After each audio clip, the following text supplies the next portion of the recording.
pursuant to Office of ONI Retrieval and Acquisitions Inquiry of 26 September 2552.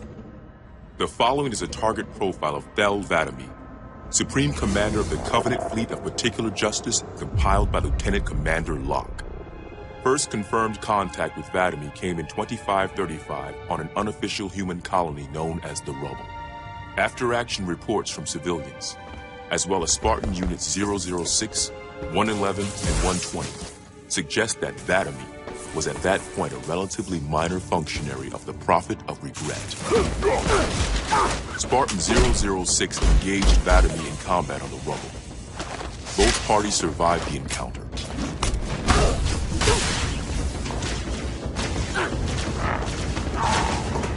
Shortly after 2535, the UNSC first encountered the newly formed Covenant Fleet of Particular Justice, now led by Vadami.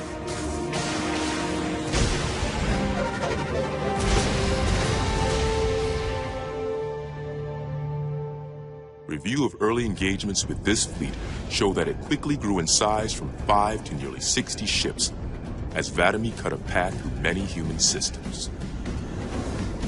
ONI Section 3 made multiple attempts to anticipate or even track Vadami's movements at the cost of a number of operatives' lives. Vadami eluded all such efforts, and he continued his unpredictable and devastating campaign. Vadami also stands out from other Covenant commanders in the frequency in which he takes a personal role in ground assaults.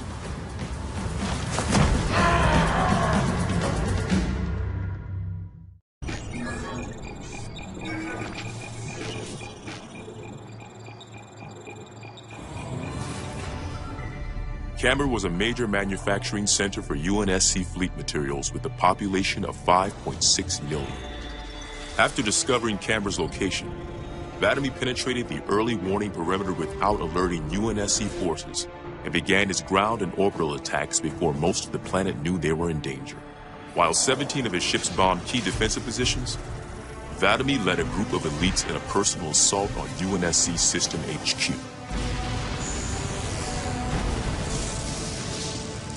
One of the first units to engage Vadami was the 3rd Battalion Reserves, who were so unprepared for the arrival of the Covenant forces that Vadami found them unarmed and defenseless.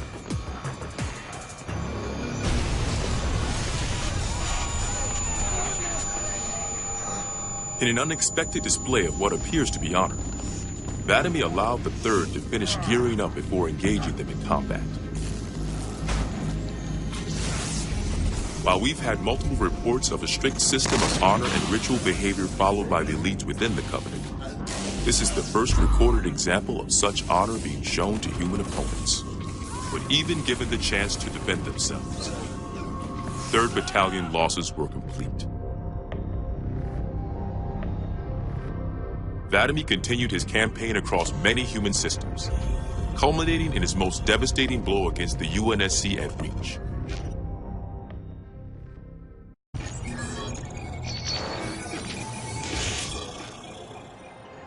Vadami's most recent and damaging blow to the UNSC was the fall of Reach. ONI has still not been able to fully determine how Vadami located the planet, and once again, he caught us completely by surprise when his forces arrived in orbit and on the ground. Vadami is responsible for over 1 billion total casualties and the loss of at least 7 human planets. His forces have defeated all UNSC counterattacks at the cost of 123 fleet vessels and over 23,000 personnel. And now with Reach lost, ONI and UNSC strategic AI report a 0% confidence that the Navy can stop Vadami through traditional means. In the opinion of this investigator, Vadami is the most dangerous Covenant military asset on the field. It's common knowledge that the Covenant have a significant technological advantage over the UNSC, but are sometimes inflexible in their tactics. This is not the case for Vadami. We cannot predict what he'll do next, but given time, we fear he will dismantle all remaining UNSC strongholds. This agent's recommendation? Immediate termination. If humanity wants to survive this war, we cannot do it with Vadami on the field.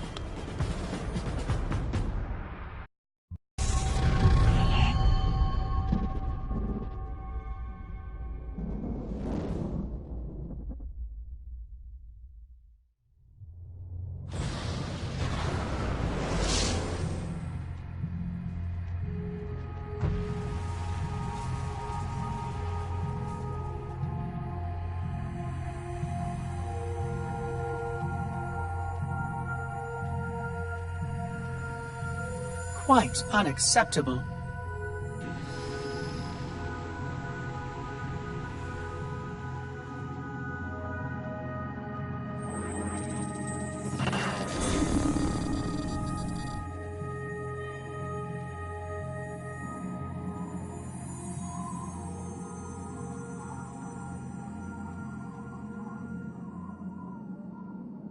Glorious day. The prophets will be pleased that we have rescued an oracle from the humans' violation of the holy temple. Why do you keep calling it a temple? My installation was a weapon, and one which we needed very, very badly. But Oracle, I do not understand. We were told the rings are salvation, a gateway to paradise. Told? By whom? Anyone who told you that is a fool, or quite mad. That installation was a beautiful tool, designed to destroy everything the Flood might feed on. Everything? Oh, quite everything. And if even one Flood spore survived the destruction of my ring... Communications. Shut down all lines to the fleet. We will not notify the prophets of our discovery until I hear everything this oracle has to say. I will gladly share what I am permitted, but we have little time. What has been unleashed here could destroy everything you have ever known. On that, Oracle, we are in agreement.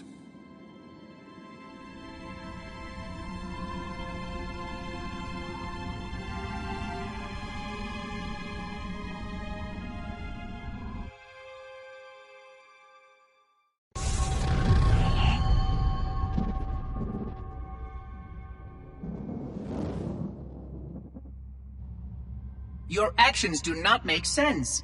Proper protocol for a flood outbreak is to establish immediate infection reporting. Communications must be maintained with all local forces in order to track any spread of the parasite. There are no local forces, Oracle. For now, all you have is me. But I tracked multiple ships in orbit, including some remaining human presence. In light of the danger posed by the Flood, surely you can set aside this disagreement with the humans and... No! Anything still alive in orbit is our enemy. The humans have very good cause to kill us on sight. And the knowledge you've shared with me casts doubt on the entire purpose of our covenant. If any of our ships remain above us, they are not the help you seek. But why would they not provide assistance? Because of this talk of prophecies and journeys? I learned a small amount about your covenant before that reclaimer blew up my installation. But my understanding is incomplete. The AI I encountered on board one of your ships was less than forthcoming. What you need to know, Oracle, is that thousands of years ago, at the founding of our great covenant, a bargain was struck between the prophets and the elites. A bargain which I fear will be the end of us.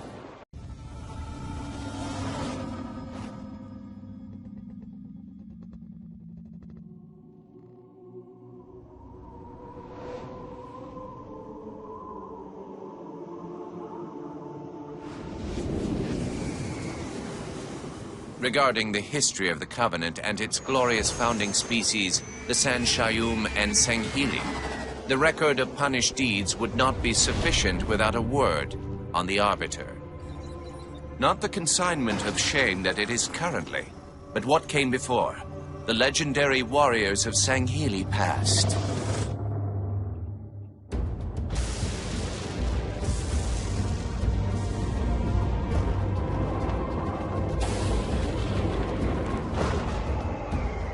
Long before the Covenant, the Sanghili ruled their world with pride and vigilance, surviving the perils of both land and sea. These were the arbiters of old, part king, part judge, warrior rulers, unlike any of which would follow. When we arrived on their frontier world of Ulgathon, the cost of life was severe.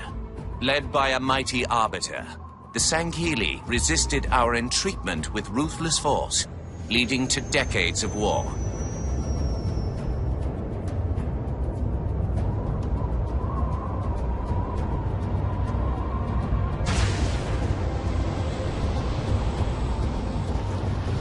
We would eventually triumph, of course.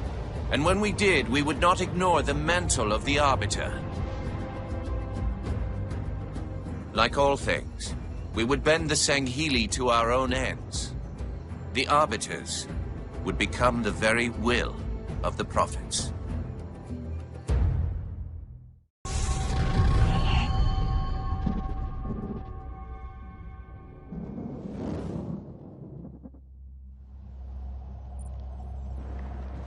For generations, our holy arrangement put the prophets in charge of religion and technology. The elites led our military forces to convert new species and find relics such as your Halo.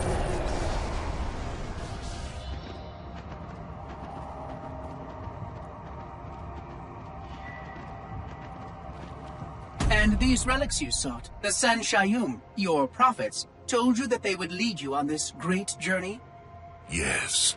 Transcendence, eternal life. Their promises were endless. We gave up our old ways to follow the Prophet's lead on the great journey. Gave up all of our history. All of our traditions. Not all of your traditions, it seems. This Arbiter you mentioned, hasn't that always been a position of power for your species? Power? It was long ago. An Arbiter was once the pinnacle of our people, leader of the clans, and master of the battlefield. But then, an Arbiter committed heresy, and an example was made of him. Heresy? He challenged the word of the prophets. Challenged and lost.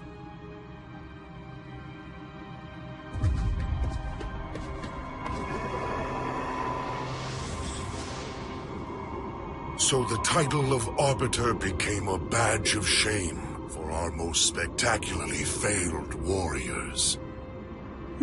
Yes. They were accomplished manipulators. Back before the firing of the array. I see at least that hasn't changed. Manipulators? What? And before? Before when?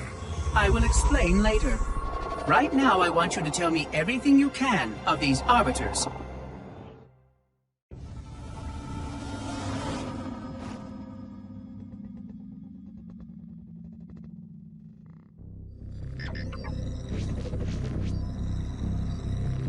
Our holy city was not always as it is, nor was the Covenant.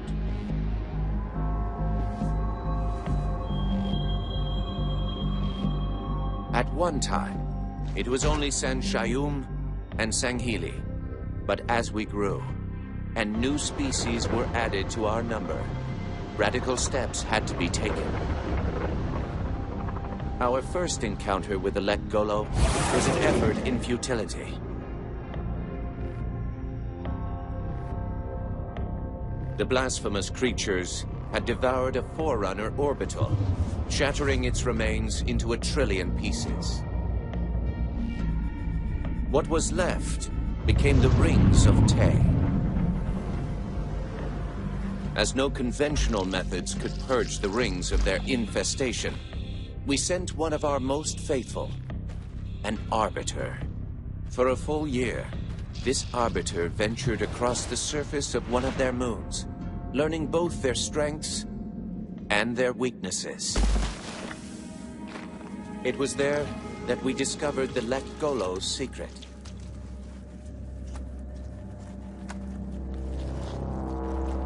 Although some of their kind rightly bore the blame for the orbital's desecration, others had only devoured around the Forerunner materials. And with reasoning and much labor, these could be used to serve the Covenant. And by these means, the great Arbiter had given us one of our most sought-after treasures, access to innumerable processing pathways of the mighty Forerunner Dreadnought, and to the many secrets it held.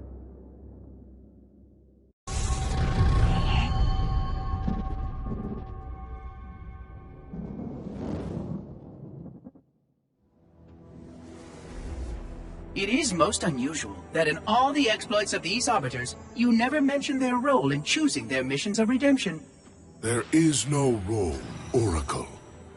Once one of our commanders becomes an arbiter, he belongs to the hierarchs.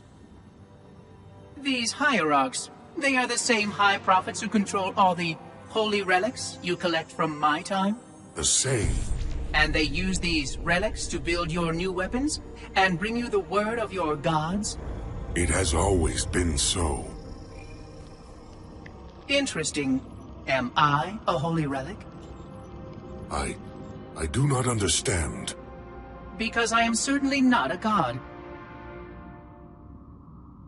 I am a tool, as is this mining platform you stand upon, as was the installation that once orbited the planet. The Forerunner's technology is lasting and indeed quite powerful, but I'm quite certain they would have told me if I was infused with some kind of divine power. I suspect some of your prophets may have been quite aware of how much divine inspiration tools such as myself could provide. And you never questioned these proclamations. Even your mightiest warriors, these arbiters, never questioned? Questioning was what brought shame to the word arbiter long ago, Oracle. How disappointing. I fear now that there are many questions we should have been asking for a long, long time. I would be more than happy to answer any such questions, but I have a few more for you. Continue your tale of these arbiters.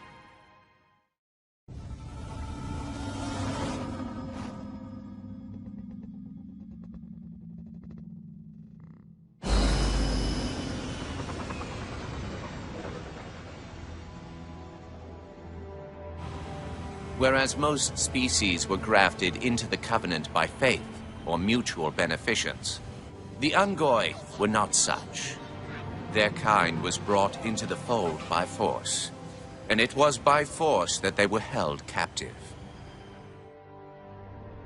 Their world had no prayer against our might and majesty, and their peoples were quickly laid low, many of them brought into subjugation.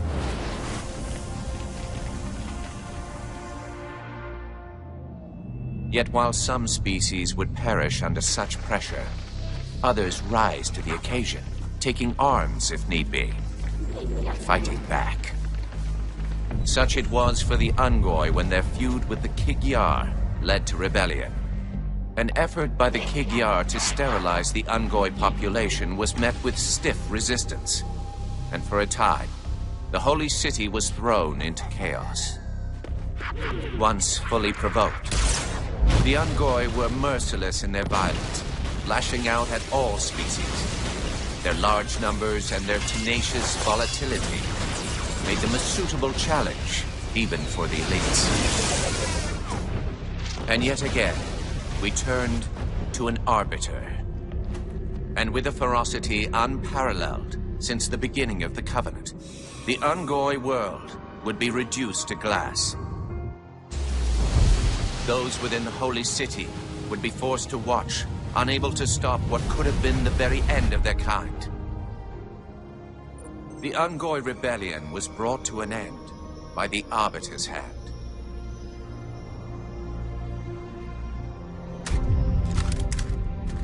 Their world was not completely lost, and those who survived within high charity found some measure of mercy. They had proven their worth in combat, and would now serve alongside the Sanghili in battle.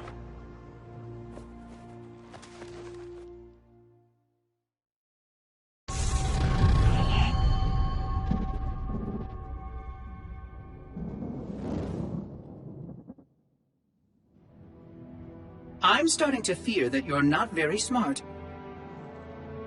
Mind your tongue, Oracle. Oh, I mean no offense. I'm not talking about you. I'm talking about your species. How long have these prophets been anointing arbiters?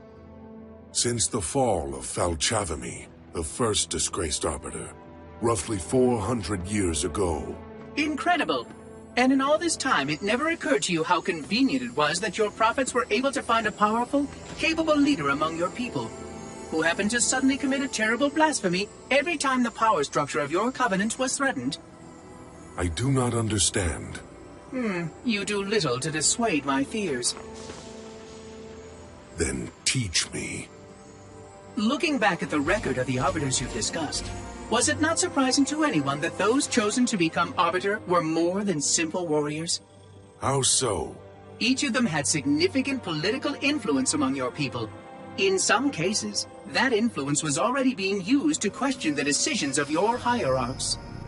In fact, that very questioning often gave rise to the charges of heresy that so neatly removed the challenger from the hierarch's concern. And once they were branded Arbiter, they promptly and quite cheerfully ran to meet their deaths. all our lives we look down at the path, put our feet where the prophets tell us. All our lives spent convincing ourselves of the truth of our covenant. Could all of it truly have been wasted? Let's hope not all of it, for we have a great deal of work to do. The flood is still out there, so I require a cooperative reclaimer to enact proper containment procedures. But your covenants keep trying to kill all the reclaimers I can find. All this bickering is quite a deadly waste of time. Right now, the most important question we can ask is this. Who could break this hold the prophets have over you?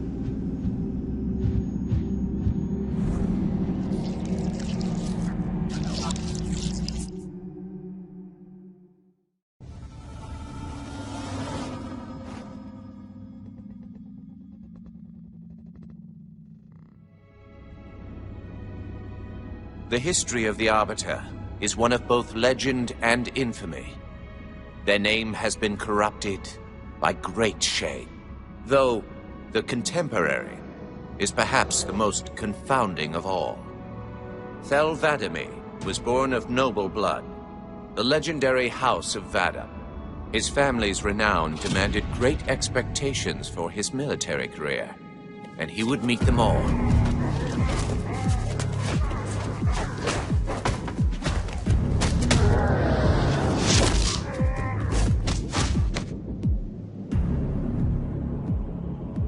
One of the youngest to achieve the status of shipmaster, and one of the youngest to gain the rate of supreme commander. In our campaign against the humans, few have risen to renown as 'Vadamee. World after human world, all laid low for the sake of the great journey. But then came Halo. Shame unto shame. He failed his greatest charge, and the sacred ring was desecrated. By such disgrace, Thel 'Vadamee became the Arbiter. As a mere scribe, I do not challenge the word of the hierarchs, but I would be remiss not to voice concern. This Sanghili should have been put down, publicly slain as an example to all of our prayerful expediency. With the discovery of a second ring and the changing of the guard, all things are in jeopardy. Will this Arbiter remain loyal? Or will he stand with his people as they are abolished by our newfound might? I would never openly challenge the divine proclamations of a hierarch, but this Arbiter is a risk I would not have tolerated. And I now fear the days of the Covenant are numbered.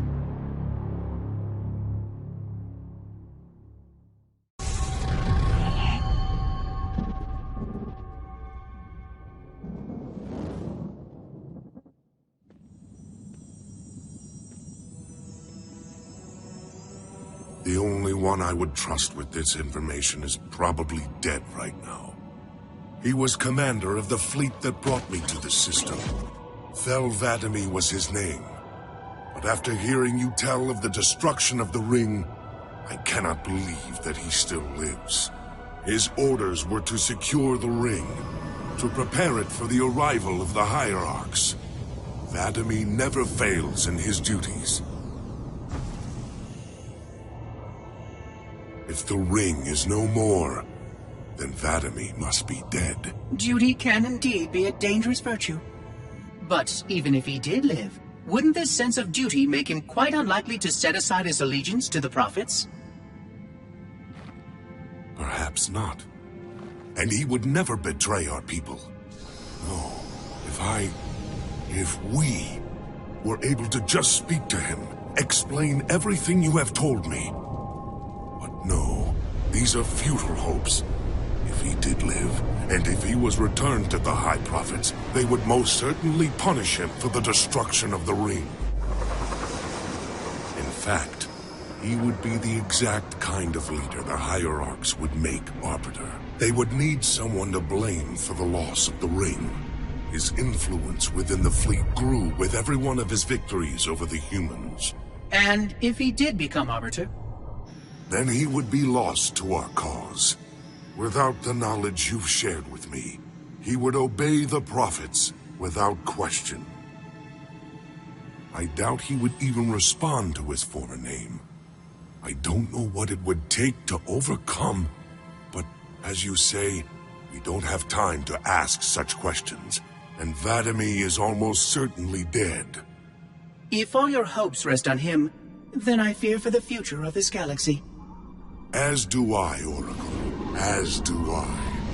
But I will begin our fight. Make others aware of the lies the prophets whisper in our ears. And soon, we will find more who will take up our cause.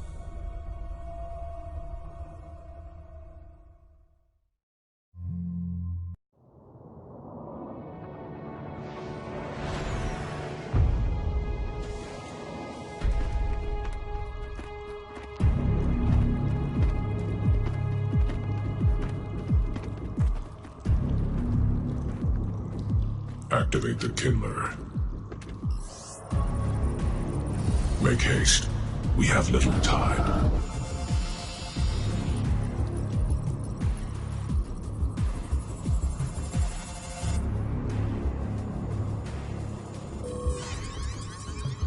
It has been found, Commander. Very well. Mark the coordinates and proceed with caution.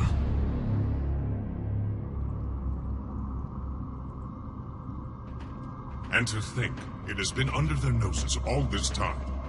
Humans are foul animals. They lack the intellect and the purity to discern the ways of gods. Prepare the luminary for retrieval. The Hierarch will reward us for our devotion.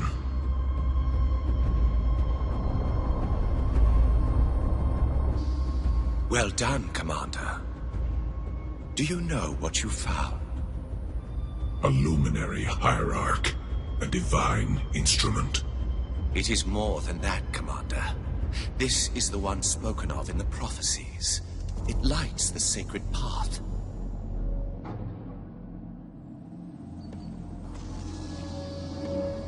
Stewards, good news, I pray? It was not easy, Blessed One. The luminary was not forthcoming with the holy words, but our hope proved true.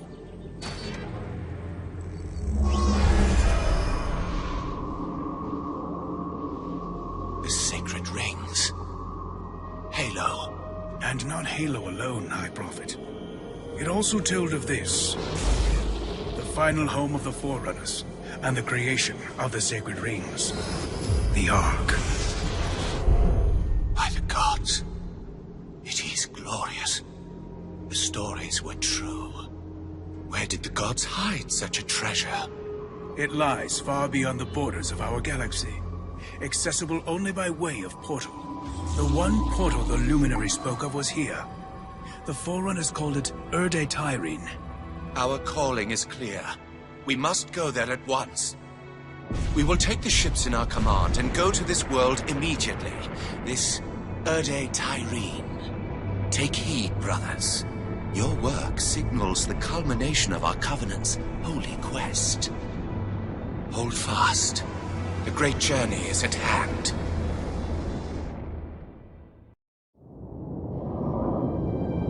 Roger that, Chief. We'll meet you at the rendezvous point when we're done here. Halo2 out. John should be here too. They'd listen to him. Somebody needs to be getting work done while we deal with the red tape.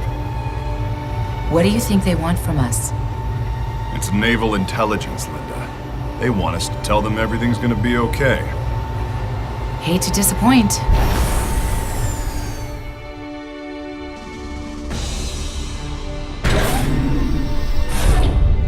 Blue team. Where's the Master Chief? He asked that I answer the Council's questions. Sir. We've been reviewing your report. You found a Covenant command and control station. It says here they were amassing an invasion fleet of more than 500 ships. The station was sufficiently disabled, but the threat is still out there. I have the report, but for the record of this council, what was this fleet's intended target, Spartan?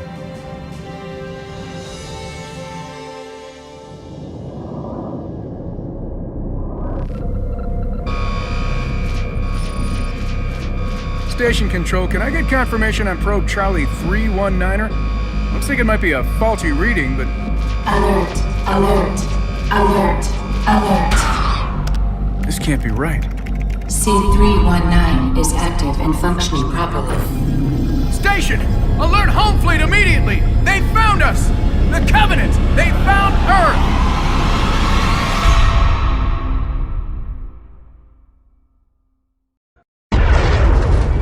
We're going in. Get tactical, Marines! You heard the man, boys! It's time for some hazard pay! 30 seconds out. Stand by.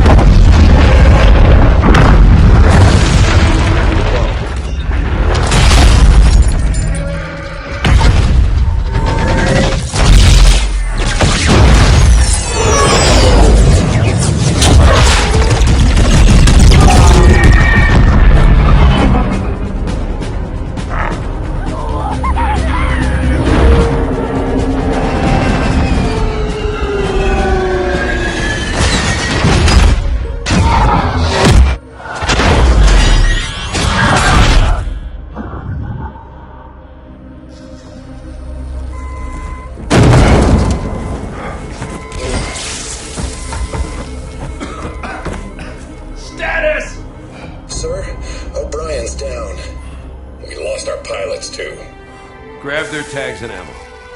Sarge, we better get moving. Agreed. We'll find better cover in those buildings. Butkus, you take point.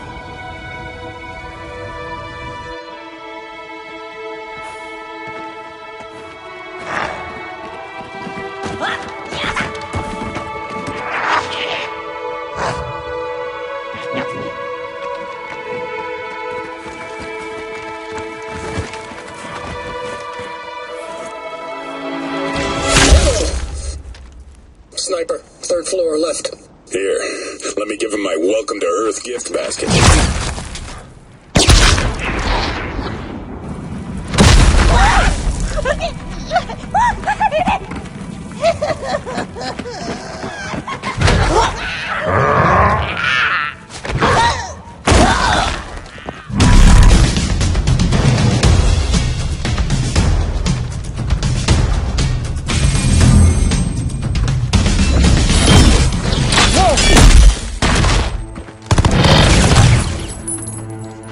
Where is he?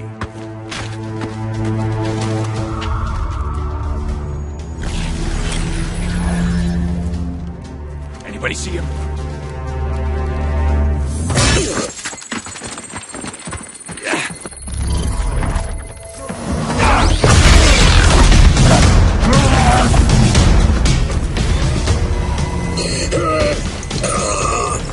Take him, guys!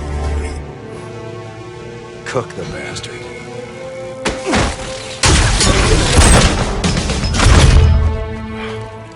Second squad, this is Cortana. What is your status? Over. We're operational, ma'am. Barely. Our pilots didn't make it. Find a hole, stay put. We'll come to you.